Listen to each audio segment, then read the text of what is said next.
Mayong buntag sa tanan, no? Ilabi na sa tuwang medical team. Daghang salamat sa inyong paglari-diri.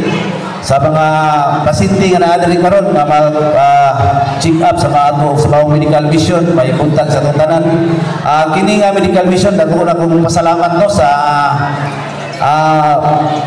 probinsya sa Davao del Sur, especially sa tuwang gobernador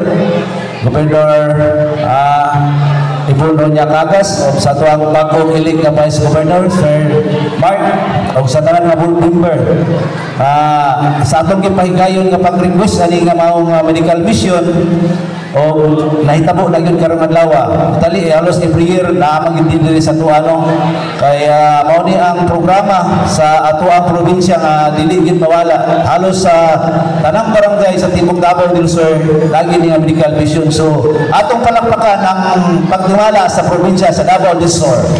Daghang salamat, may buntag sa tuwan tanan.